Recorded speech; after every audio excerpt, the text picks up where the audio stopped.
¿Cómo están? Bien. Qué bueno, qué bueno. Qué bueno. Bueno, vamos a ver cómo nos salen estas clases en pandemia, ¿no? Esta nueva forma de aprender. Y bueno, vamos a entrar a analizar la parte de historia. Pues la mayoría, ¿quién es? Celsin, ¿quién está conmigo? Celsin, Aranza. Aranza y Andrés. Hola, ¿Estás? profe. Hola, ¿cómo estás? Años que no Bien, te veo. gracias. Sí, Qué ¿verdad? bueno. ¿Cómo está usted?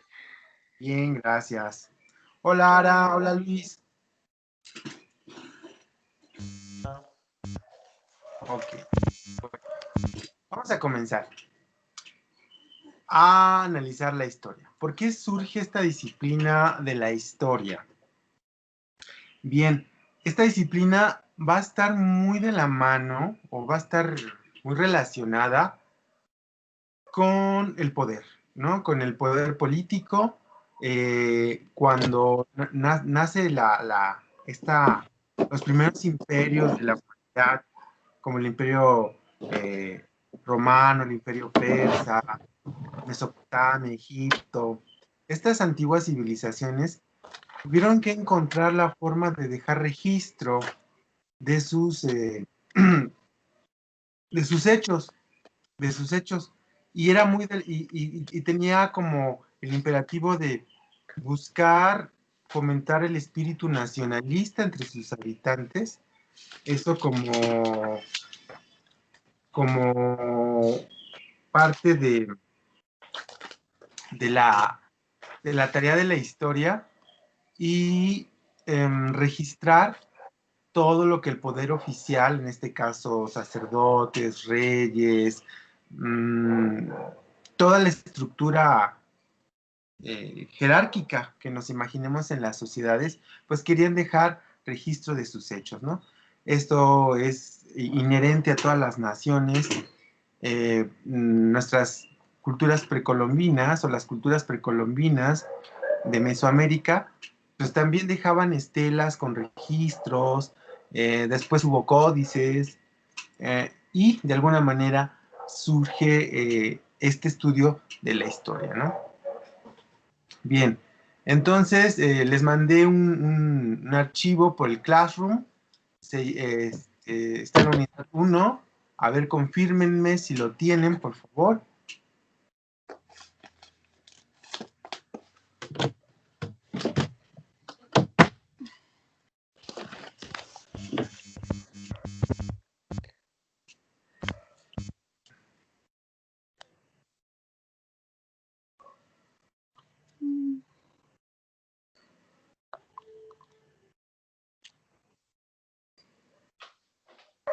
No sé, ya está. ¿Sí, ya está? Ok, bien. Dice, ¿qué es la historia? ¿Me puedes ayudar a leer, Aranza? Sí. ¿Qué es la Gracias. historia? Ahí va. ¿Qué es la historia? La historia es maestra de la vida y testigo de los tiempos. Marco Tulio Cicerón. Es una ciencia social que tiene como objetivo el estudio de las acciones de la humanidad a través del tiempo y como estas están relacionadas, lo hace por medio de métodos y técnicas propias para comprobar la veracidad de una narración, un evento o un registro del pasado. ¿Le sigo? Ok, no, hasta ahí estamos bien. Ok, entonces, ¿qué entendiste con eso? Pues básicamente que es una ciencia social que se encarga de estudiar pues todo lo que ha hecho la humanidad, ¿no? Así O es, sea, de su trayectoria. claro, así es. Y entonces, como dice Marco Tulio Cicerón, Cicerón fue un senador, este, historiador y escritor en el tiempo de los romanos, del Imperio Romano. Dice, la historia es maestra de la vida y testigo de los tiempos. Entonces, si nosotros sabemos las experiencias humanas por las que hemos pasado colectivamente, pues también podemos tener lo que se le llama la experiencia, ¿no? Formas de hacer y que no nos lleven al desastre. Por ejemplo, desde el final de la Segunda Guerra Mundial se ha evitado una Tercera Guerra Mundial. ¿Por qué? Porque ya sería el fin de la civilización, ¿no? Ya con las armas que se tienen ahora, ya quedó como antecedente la Primera y Segunda Guerra Mundial. Entonces ya los mismos gobernantes saben que las guerras se libran de otras maneras. ¿Cómo se libran? Pues ¿Con la diplomacia? Como con las economías, quebrando la economía de un país, básicamente es como son las nuevas guerras, las nuevas disputas por el mundo. Y sí hay guerras, pero no ha habido este nuevo evento. Bueno, no ha habido este evento, no se ha repetido este evento, donde varias naciones del mundo se involucren en un todos contra todos y a ver quién gana, ¿no? Entonces, bueno, no fueron todos contra todos, fueron bloques contra bloques, pero ya no se ha repetido, ¿no? Entonces, para eso nos sirve la historia, para aprender. El primer historiador, o el padre de la historia, es Heródoto de Halicarnaso. ¿Quién era Heródoto? Heródoto era un griego, perdón, que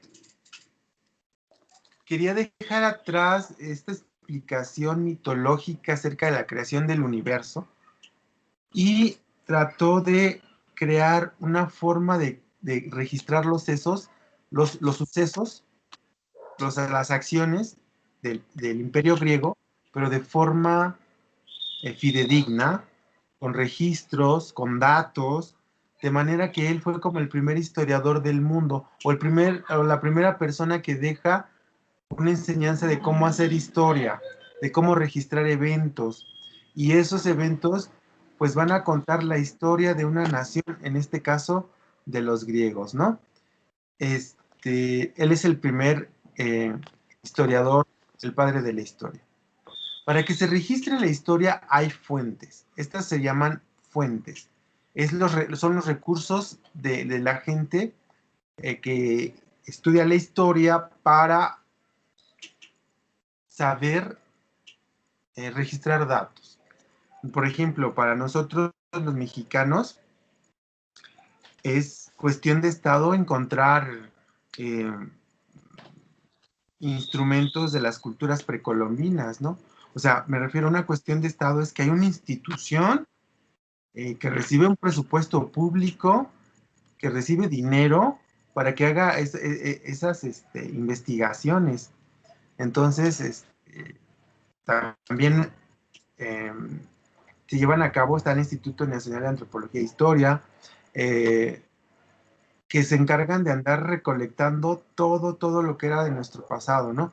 Porque tenemos la imperiosa necesidad, como mexicanos, de explicarnos como sociedad, pues porque somos un tanto españoles, un tanto indígenas, un tanto africanos, un tanto europeos, o sea, hay una mezcla entre ya los mexicanos de ahora, los actuales, que es un mestizaje de todas estas culturas y que ahora nos hacemos llamar mexicanos, pero siempre tenemos la necesidad de explicarnos a nosotros mismos de por qué somos mexicanos, de qué estamos compuestos culturalmente, históricamente.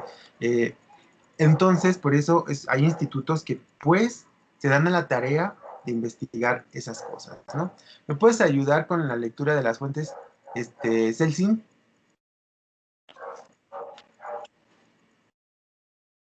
Pero empiezo a leer ya el cuadro sináptico. Sí. Ok. Fuentes históricas. ¿Sí me escucha? Sí. Fuentes históricas primarias. Testimonio oral, escrito o físico que permite el análisis y la reconstrucción de los hechos. Ejemplo, testimonios orales, fotografías, actas de nacimiento, fósiles, arquitectura, el vestido, monedas y pinturas. Secundarias. Son una interpretación de los acontecimientos por parte de los historiadores. Ejemplo, estudios científicos, revistas especializadas, libros de texto, etc. Ok. Entonces tenemos fuentes primarias y secundarias. Las primarias son las de primera mano. Y aquí en el texto dice, permítanme.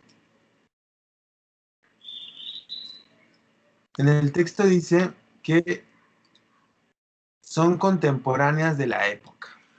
Y las segundas son posteriores a la época que se están estudiando. Entonces vamos a analizar.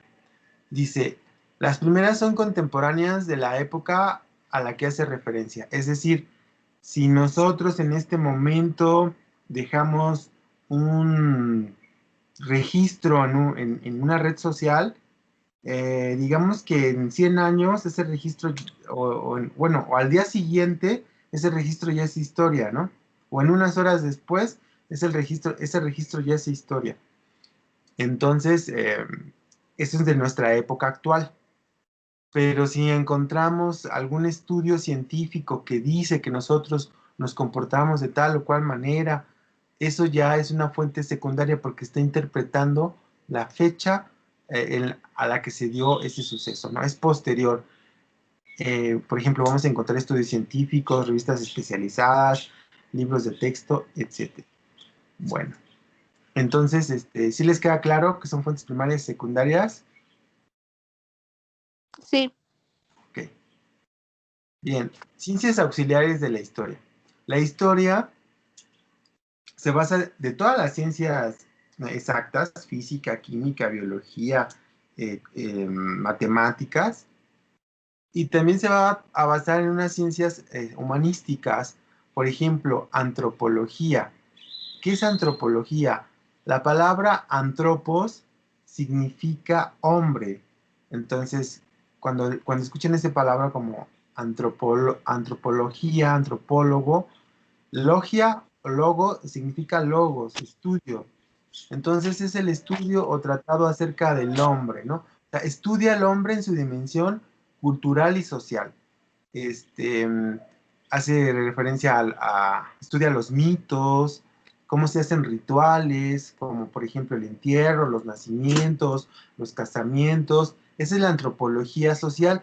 Hay una antropología que es física. La antropología física pues estudia todo lo relacionado con la métrica del cuerpo humano, es decir, de los huesos. Los antropólogos son expertos en identificar o recrear historias o recrear personas a partir de la interpretación de sus huesos y de cómo se verían estas personas en vida, ¿no? Se utiliza mucho para también las ciencias forenses, la antropología, por ejemplo, cuando asesinan a alguien, regularmente utilizan los dientes para tener un registro de identificación de esa persona, ¿no? Para eso también se estudia la antropología. Para eso también es buena la antropología. Está la arqueología, que investiga restos materiales, construcciones y utensilios.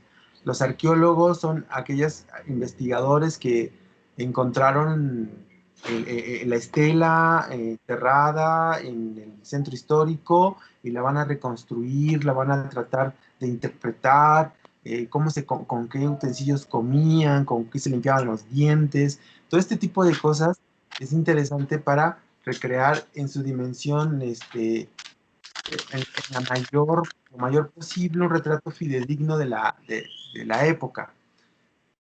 Economía. Bueno, la economía estudia las relaciones de producción y consumo entre las personas y las relaciones que se dan por este fenómeno. Cómo compramos, cómo vendemos, cómo nos relacionamos en el trabajo. Eso es la economía. La etnografía. La etnografía estudia a los humanos de acuerdo a sus rasgos físicos. Más que sus rasgos físicos, es son características físicas, características lingüísticas, características de grupo social, Por ejemplo, si nos hacemos un estudio etnográfico de las, no sé, de las personas que viven en la Sierra Tarahumara, los describimos en su dimensión física, los describimos en su dimensión cultural, eso también es la etnografía. La geografía, pues estudia las condiciones climáticas, orográficas y hidrográficas y cómo se distribuye la población. Hay estudios cuando dicen, vamos a hacer un estudio socioeconómico, por ejemplo, qué edad tiene hijos, tiene trabajo, todas estas datos también son parte de la geografía social. Y la geografía física, pues, estudia las cuestiones climáticas, orográficas e hidrográficas. La lingüística estudia la lengua hablada y sus transformaciones y relaciones. Ejemplo, los esquimales tienen más de 200 formas para referirse al agua, ¿no?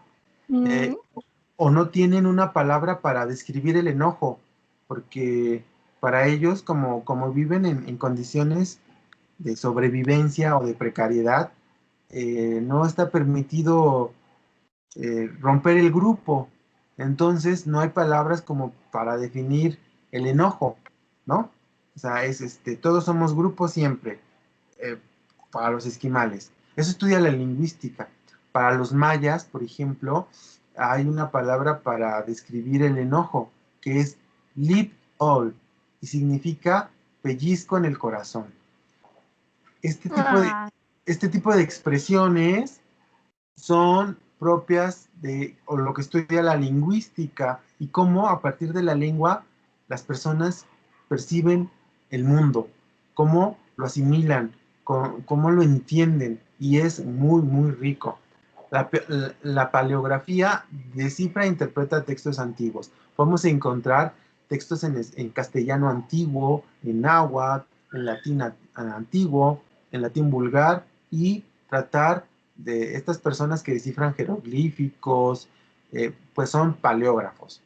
Y la paleontología descubre o analiza, más que descubrir, descubre restos fósiles de plantas y animales y determina su antigüedad.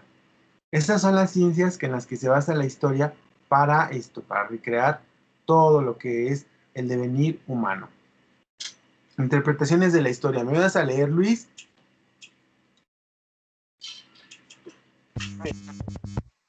Interpretaciones de la historia. Cuando te sucede algo imprevisto y tienes que tomar una decisión, ¿has acudido a otras personas para que te den su opinión? ¿Qué respuestas obtienes? Habrás notado que cada uno te dará una opinión diferente y que hay coincidencias, pero también muchas diferencias entre lo que dice cada una de ellas. De igual manera, en historia existen diversas formas de ver los acontecimientos, de analizarlos, comprenderlos e interpretarlos, por lo cual se han desarrollado métodos científicos para analizar los sucesos históricos de manera que la interpretación del investigador quede un poco más acotada. Ok. ¿Qué entendiste de eso? De lo que leíste. Pues que por lo que dice aquí es lo, la historia no se basa sobre una misma persona, lo que cuenta una persona, sino que Ajá. diferente, porque yo he escuchado que la historia siempre, por así decirlo, se cuenta de los que, por así decirlo, ganaron, pero nunca del lado de los que perdieron. Entonces, siempre en la historia hay muchas versiones de un diferente tema. Ok. ¿Comparten la opinión del compañero Luis? ¿O tienen algo que agregar ustedes? Yo, bueno, sí, comparto Ajá. la opinión con él, pero también quiero agregar que siento que va dependiendo de cada región, bueno, dependiendo de cada región es como eh, interpretan la historia diferente, porque, bueno, yo me he dado cuenta que en Yucatán, o sea, tienen una como, bueno, sí, opinión diferente acerca de todo lo que pasó con los mexicas y así, o sea, siento que varía dependiendo de la región. no solo de las personas, sino también de la región. ¿Y qué piensan en Yucatán de los mexicas? Bueno, no, no, o sea, no, Ya, como, es un ejemplo. ajá, es un ejemplo, bueno, yo lo he visto más con que ellos como que a los de la Ciudad de México los ven como, ¿cómo decirlo? Como que siempre el gobierno se centró en ellos y a Yucatán los fue como que olvidando, entonces se sienten como que muy independientes a la república, ¿me entiende? Sí, de hecho, Yucatán quería separarse del país cuando también quería separarse Texas. Hubo ahí un intento separatista de Yucatán, de no pertenecer a la república por acá de 1847 más o menos. Y bueno, también eso puede ser alimentado por el centralismo que existe, ¿no? En Ciudad de México. Pues nosotros de alguna manera lo padecemos, ¿no? Los que estamos acá en Chalco, pues tenemos que, para obtener mejores recursos y cosas, tenemos que trasladarnos a la ciudad y bueno, todo se centraliza en la ciudad. Por eso también la gente odia a los de la ciudad, ¿no? Los demás estados de la República también tienen como esos sentimientos por el centralismo que se ha dado. Bien, Y por entonces, ejemplo, bueno, yo también le quería comentar que eso sí es cierto, porque cuando vamos a Tamaulipas, porque tengo una tía que vive allá, y les decimos, bueno, luego se dan cuenta de tu acento, dicen ellos que hablas así medio chistoso, y ajá, ellas siempre dicen, es chilango, pero así que lo dicen como con un tono como despectivo o algo así. Entonces sí, sí. hay un cierto coraje contra el centralismo que ha perdurado desde Tenochtitlán, ¿no? Pero bueno, entonces sí, hay interpretaciones de la historia, ¿no? Pero de alguna manera se han desarrollado métodos para que los sucesos sean contados de una manera que queden, que la interpretación del autor o del que escribe la historia, como decía Luis, de que la escriben los vencedores, también quede un poco acotada, quede un poco, más bien un poco, quede acotada y quede sujeta a las reglas de la ciencia histórica, ¿no? Y entonces vamos a ver estas maneras de interpretar la historia. El mundo social o de las ciencias sociales lo vamos lo vamos a ver desde diferentes perspectivas, desde diferentes métodos de analizar la historia. Y esos métodos van a ser estos, ¿no? Tenemos el positivismo, el materialismo histórico, el historicismo, la escuela de los anales. Anales significa años. Y ahorita vemos esta línea del tiempo. Pero bueno, ¿qué es el positivismo? Pues ubiquémonos en los periodos de la Ilustración, en los periodos de los liberales, de los burgueses, de estas revoluciones burguesas, y ellos eran promotores de la razón, de las ciencias, de, de dejar de un lado el pensamiento mítico que Dios crea el mundo, ¿no? Debe haber ellos apuestan a la creación del mundo, pero desde una perspectiva racional, y es cuando se empiezan a escribir pues documentos técnicos, científicos, que nos tratan de explicar cómo se origina el mundo. Por ejemplo, está Opari, ¿no? Que trata de explicarnos cómo se da vida orgánica a partir de que no hay vida orgánica, ¿no? Cómo viene esa transformación de bacterias, células, cómo es que se desarrolla una bacteria que después va a desarrollar una célula y esa célula un conjunto de organismos después de cuerpos, ¿no? Pero bien, el positivismo interpreta la historia y nos dice, la única forma de abordar la historia es a través de los métodos científicos.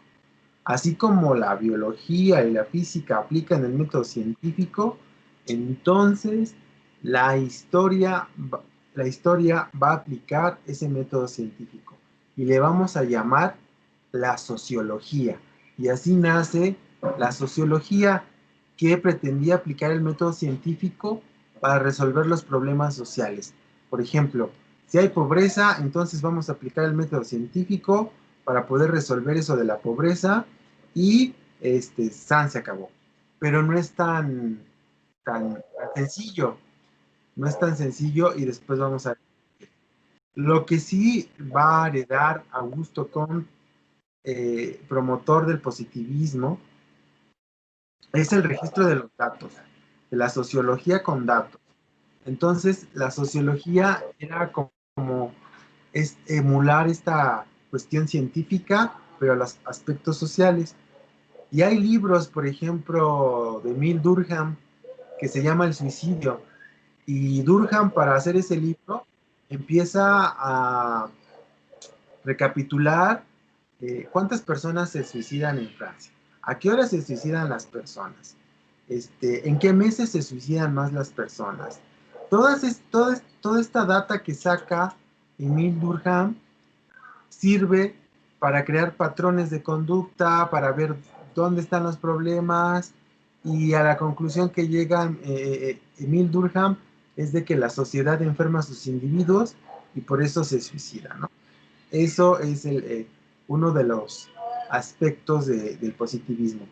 Esta corriente de pensamiento también estuvo muy en boga en México y la van a traer Porfirio Díaz y la va a traer Gavino Barreda, fundador de la Escuela Nacional Preparatoria, Justo Sierra, fundador de la Universidad Nacional de México, ahora Autónoma de México. Y entonces, pues nuestras instituciones educativas se van a formar en lo que es el positivismo, ¿no? Van a tomar esta corriente para crear instituciones para la sociedad, pero basadas en esta corriente de pensamiento que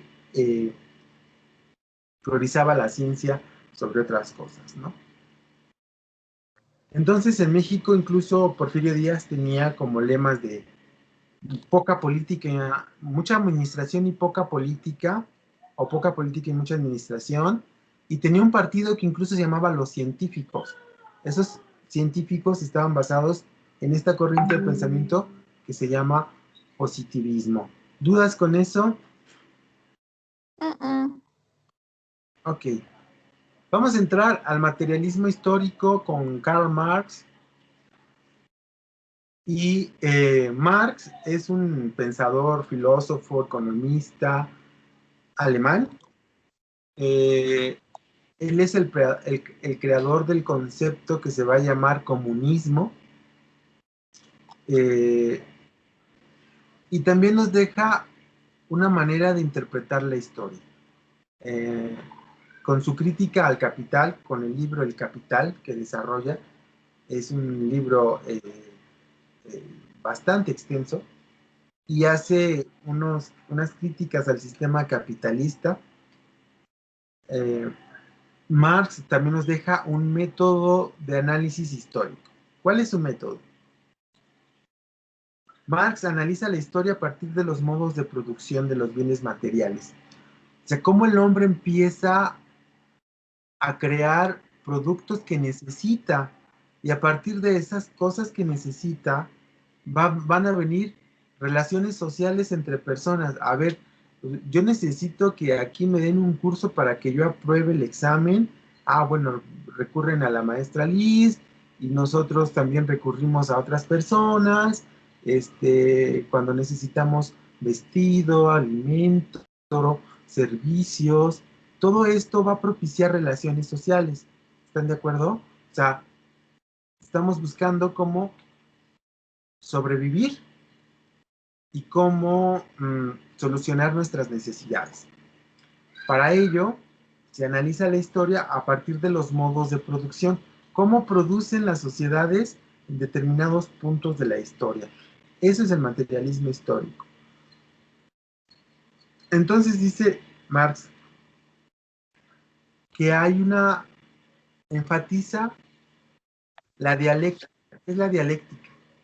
La dialéctica es un método de diálogos, de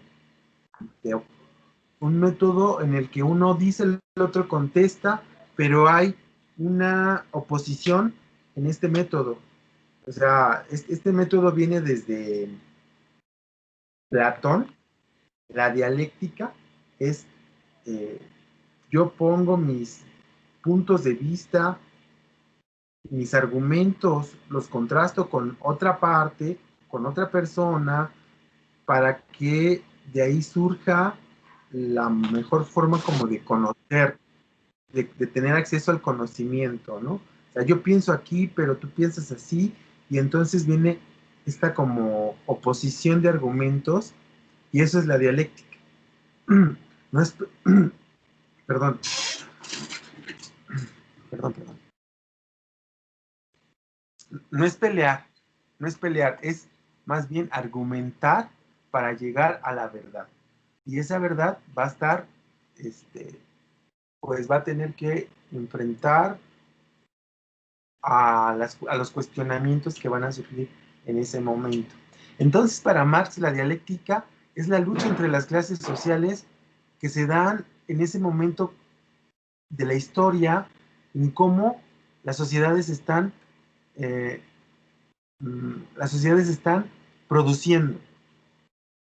Ejemplo, el propio Marx tiene su propia forma de dividir la historia, división de la historia según el materialismo histórico. Y nos habla que hay un comunismo primitivo, hay esclavismo, o la sociedad pasa por una etapa de esclavitud, de feudalismo, de capitalismo, y él dice que para llegar al socialismo, pues primero se tiene que pasar por el capitalismo. Estas son formas de producción. ¿Cómo se producen en las sociedades tribales? Pues dice, no hay propiedad privada, todo es de todos, no hay patriarcado. De hecho, hubo un matriarcado durante esa etapa cuando la mujer era más importante que el hombre en la estructura social, porque la mujer era la que daba luz, y no se sabía bien cómo estaba esta situación de la reproducción, entonces la veían más como una deidad, y entonces todo era para todos iban a cazar el mamut, todos comían del mamut, todo era para la banda, ¿no? Ahora, con el paso de los años, y cuando llega la agricultura, se da la propiedad privada, y la primera forma de propiedad privada es la esclavitud. Aquí se da en la sociedad antigua civilizada, ejemplo, desde Mesopotamia hasta Roma, pasando por Grecia, pasando por Persia, pasando por India, todas estas regiones como entre árabes, asiáticas, fueron las primeras sociedades que produjeron o reprodujeron la esclavitud como primer forma de propiedad privada, ¿no? Entonces, las relaciones de explotación es amo-esclavo, y cómo se apropian, o cómo es la propiedad privada, pues básicamente es la propiedad del trabajador, la propiedad del hombre, ¿no? O sea, un hombre posee a otro hombre, eres mi esclavo y eres mi propiedad. Entonces, eso pasó durante la etapa antigua. Cuando viene la disolución del Imperio Romano, el último gran imperio, y se da la formación de los... Cuando se divide el Imperio Romano, hagan de cuenta que fue así como que hay un vacío de poder, y entonces ese vacío de poder fue ocupado por los señores feudales, que trataron de crear pues sus pequeños feudos, sus pequeños lugares de influencia política, económica.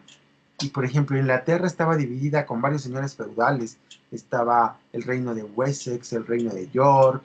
O sea, había un montón de reinos a través de Inglaterra hasta que se unifican como una sola nación y hay un solo rey. Pero anterior a eso, había señores feudales. Y aquí como era la relación, esto se da durante la Edad Media y ¿qué va a suceder aquí?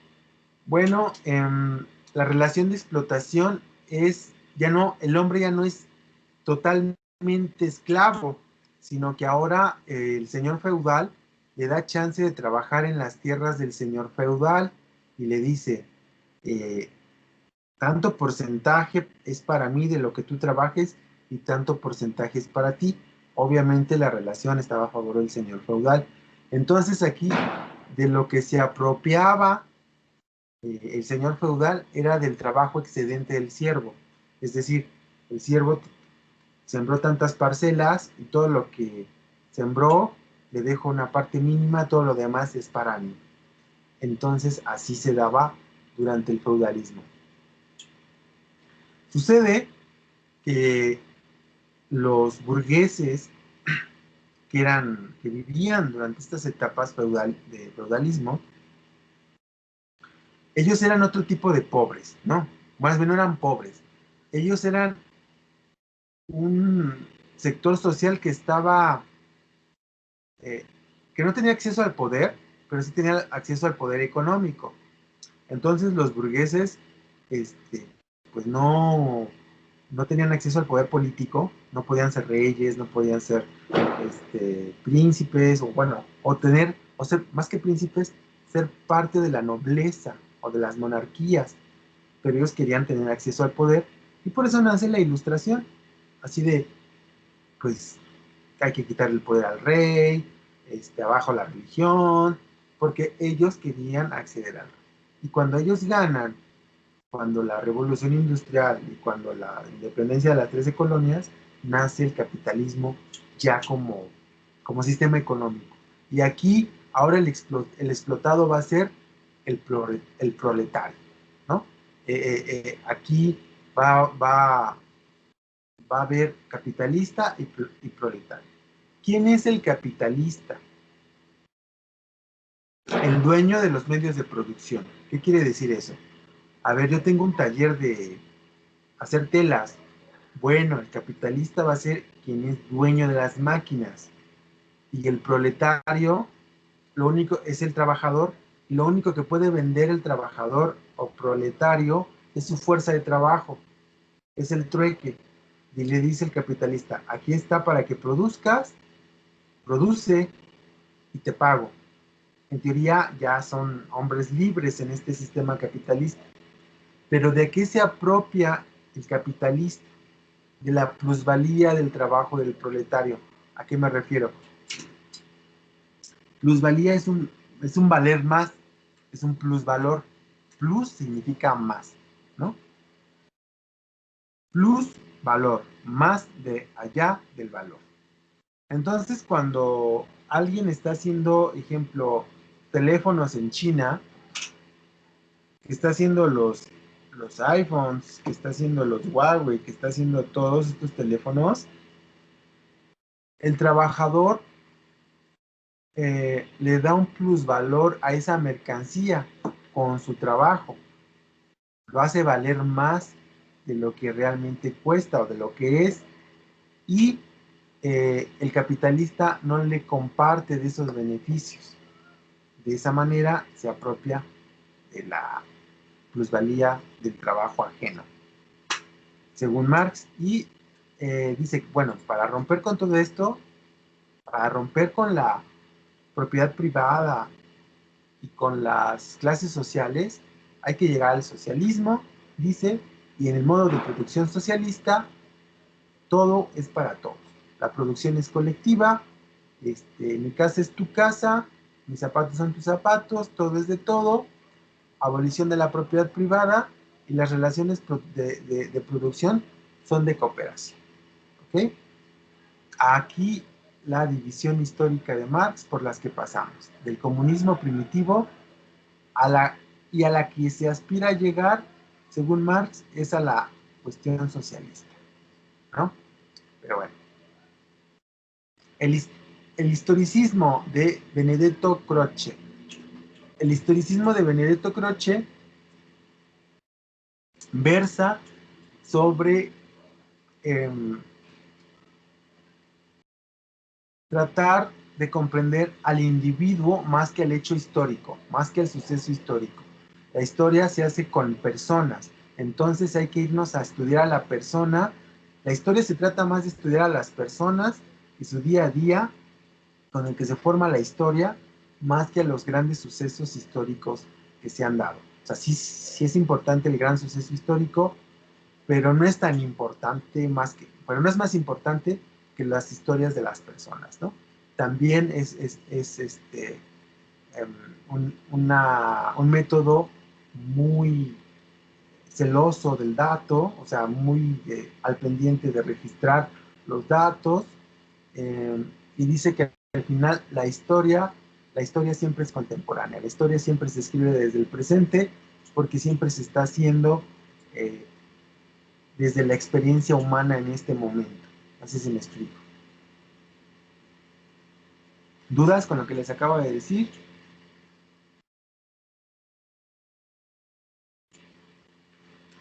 ¿No? Ok. Escuela de los Anales. Dice, toma su historia de una revista llamada Anales de la Historia Económica y Social. Una revista francesa que se llama Análisis de la Historia Económica y Social. Y aquí el máximo representante es un señor que se llama Fernand Braudel. ¿Y qué trae esta escuela de los anales? Va a agarrarse de la antropología, la economía y la sociología para estudiar la historia. Es decir, se apoya de estas otras ciencias para recrear de forma más rica la historia.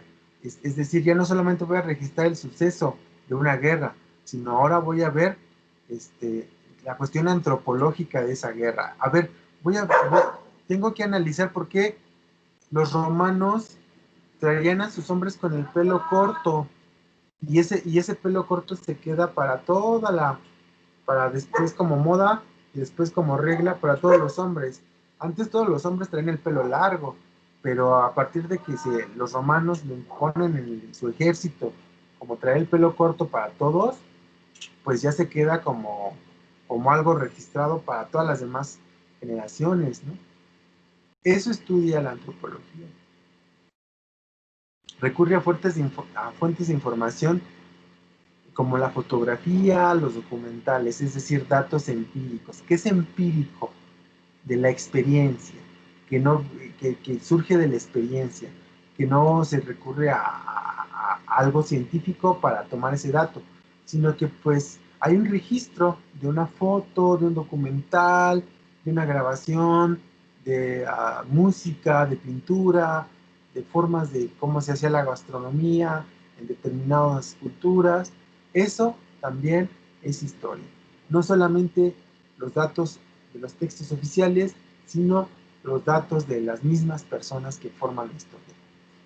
Destaca la importancia del medio geográfico en la historia y concibe la historia no solo como hechos históricos, sino de experiencias humanas. Un poco parecido al historicismo en ese aspecto. Bien. Líneas del tiempo. Mi línea del tiempo aquí me la puso vertical, pero déjenme ver si les puedo compartir.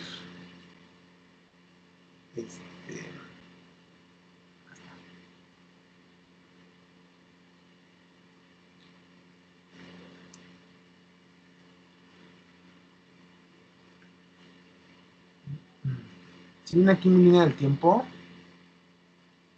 Niños.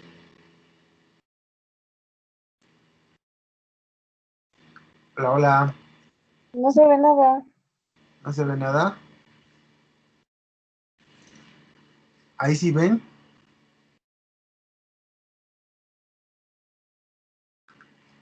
¿O siguen sin ver? Yo no veo Lo nada. vemos a usted. Ah, ¿sí? Ok. Yo lo veo a usted. Ok. Mm, Ya veo. Ya se ve, ¿ya ven? profe. Ok. Espérenme tantito. Tarán, tarán. Permítanme. ¿Ven este archivo? ¿O me siguen viendo a mí? Archivo. Ok. Entonces, línea del tiempo. Ya después de ver qué hemos visto, que es la historia, las corrientes de la historia, y ahora vamos a ver cómo se divide la historia. La historia se divide en edades para hacer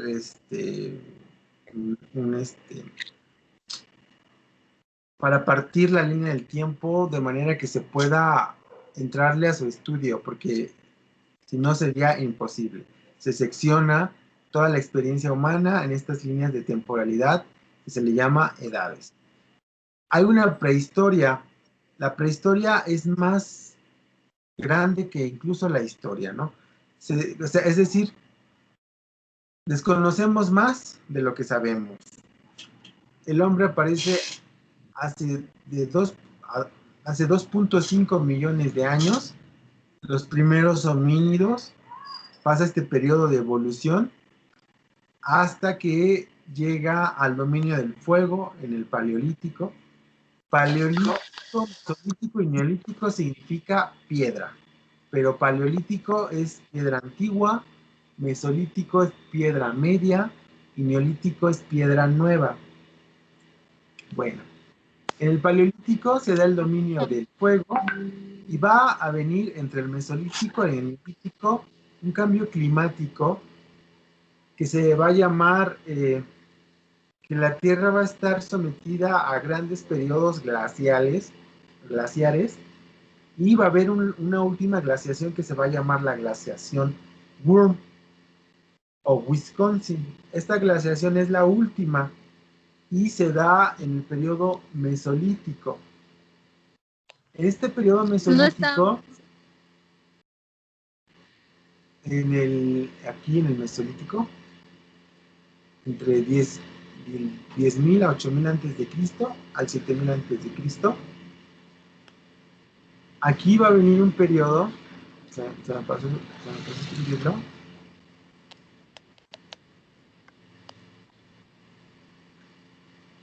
de la glaciación.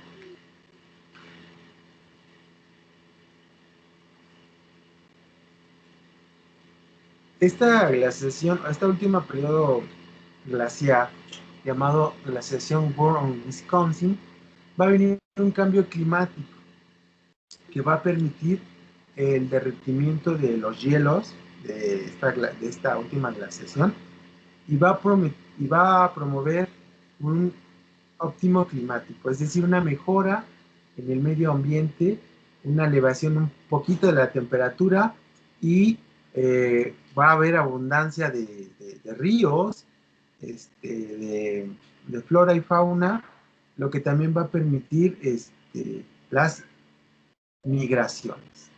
Por ejemplo, para las teorías de el poblamiento de América, pues dicen que, pues sí, llegan desde Asia por el estrecho de Bering, pero también llegan desde las islas polinesias, cruzando el Océano Pacífico. O sea, nuestros pobladores tienen o los antiguos pobladores de este continente tenían más parentesco con en cuestiones raciales con los mongoles asiáticos, eh, que son las personas que migraron de Asia hacia América. Ya en el Neolítico va a venir la primera gran revolución. técnica e industrial. Antes de la revolución industrial, yo me imagino que esta fue la primera revolución industrial, porque aquí es cuando se da el descubrimiento de la agricultura, cuando se da el sedentarismo y cuando se empieza la edad de los metales, el cobre, el bronce y del hierro. Esto en el periodo neolítico. Y de aquí, ya con los primeros asentamientos humanos en el neolítico, van a venir también las primeras civilizaciones. Y vamos a hablar de una edad antigua, que es del 4300 antes de Cristo al 476 después de Cristo, con la caída del Imperio Romano de Occidente. Es importante que identifiquen los sucesos históricos que marcan el inicio y el fin de cada edad. Ejemplo, ¿cuándo sabemos que termina la edad antigua? Cuando cae el Imperio Romano de Occidente, cuando cae Roma por las invasiones de los pueblos bárbaros europeos como alemanes, francos, normandos, todas esas tribus invaden Europa, invaden Roma y agregado a la corrupción del Imperio Romano y a la falta de organización de este gran imperio, a hierros o errores en la administración del Imperio Romano, y añádanle las invasiones bárbaras, pues cae el Imperio Romano de Occidente. Después vamos a llegar a la Edad Media, que es de la caída del Imperio Romano de Occidente, del 476 al 1453 después de Cristo, con la caída del Imperio Romano de Oriente. Roma se va a dividir en Oriente y en Occidente. Uno de los emperadores romanos divide el imperio en Occidente y en Oriente para dárselo a sus hijos y no se peleen. Uno le pertenece a Occidente y al otro Oriente. La capital del Imperio Romano de Oriente es Estambul, lo que hoy es Turquía. Y cuando cae, o la caída del Imperio Romano de Oriente en manos del Imperio Persa, la invasión del Imperio Persa, pues ya decimos que ahí termina la Edad Media.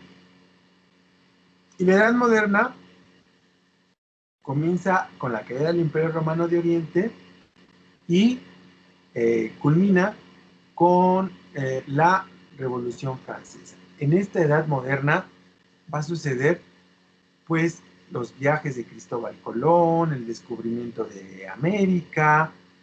Nicolás Copérnico va a publicar La Revolución de los Cuerpos Celestes, donde dice que la Tierra gira alrededor del Sol y no viceversa, como decían los teólogos o los religiosos de la época. Va a venir el Renacimiento, el absolutismo, la Ilustración, la independencia de las 13 colonias y la Revolución Francesa. Estos son los eventos a destacar durante la Edad Moderna. Y la edad contemporánea en la que estamos viviendo es de la Revolución Francesa, es decir, de 1789 a la actualidad. Y aquí vamos a empezar pues por el imperialismo, la Primera Guerra Mundial, la Segunda Guerra Mundial, la Guerra Fría, la globalización, todos estos conflictos modernos. Entonces, sí es importante que tengan ubicadas las edades de la historia. Por ahí en el archivo viene para que se ayuden un poco, ¿no? Aquí está. Bien. Vamos a contestar este breve cuestionario de 10 preguntas. Si tienen dudas, aquí mismo está la lectura en este archivo para que lo vayan contestando. Son 10 preguntas, les doy 10 minutos, regreso a revisar, ¿sale? ¿Tienen alguna duda?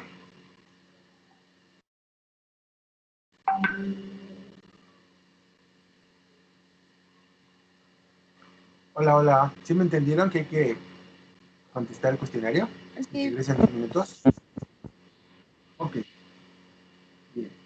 Nos vemos a las 7:26.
Profe, tengo una duda.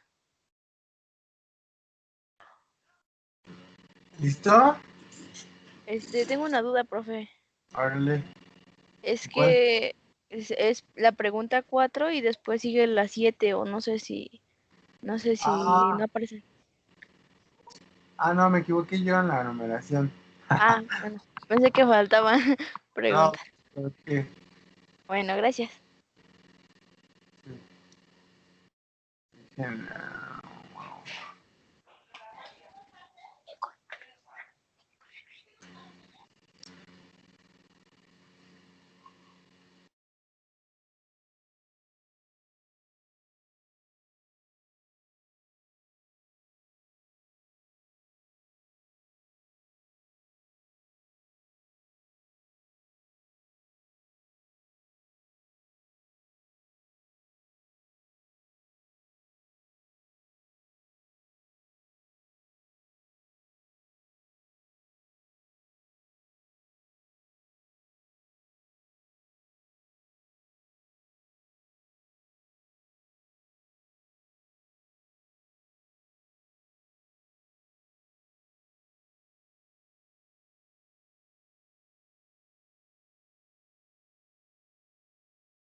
Ok, vamos a revisar. Sí, Ok, sale. La primera, Ara, ¿me la puedes responder? a ver, dice, ¿cuál es la definición de historia?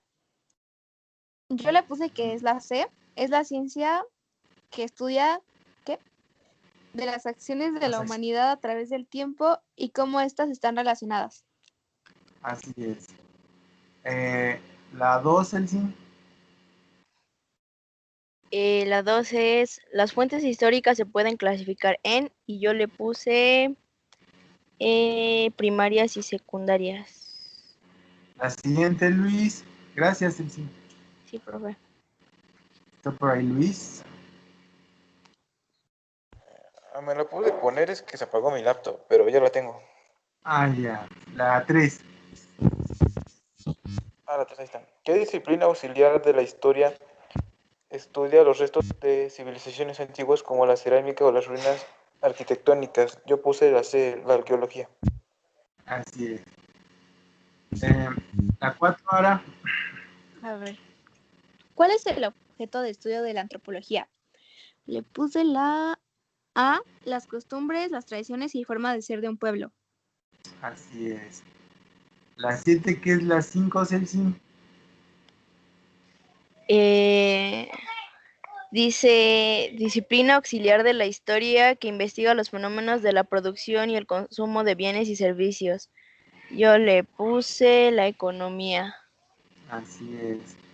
La siguiente, Luis. La 8. Bueno, la 6.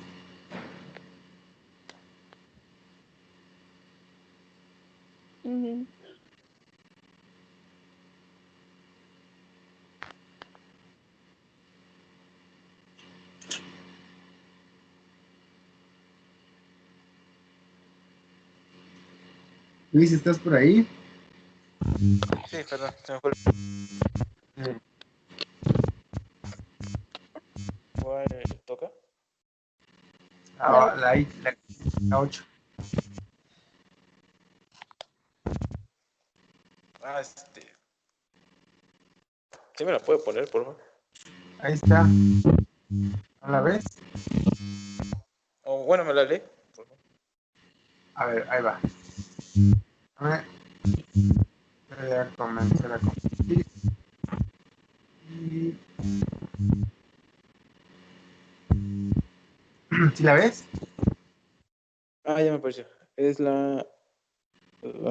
¿cuál dijo? Perdón.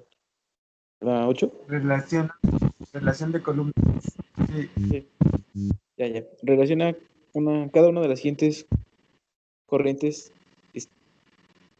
historicistas con el representante que le corresponde. Yo puse historicismo, la puse que es con... Bueno, puse la opción C, que es uno con D, que es Ah, Benedetto Croce. eso está bien.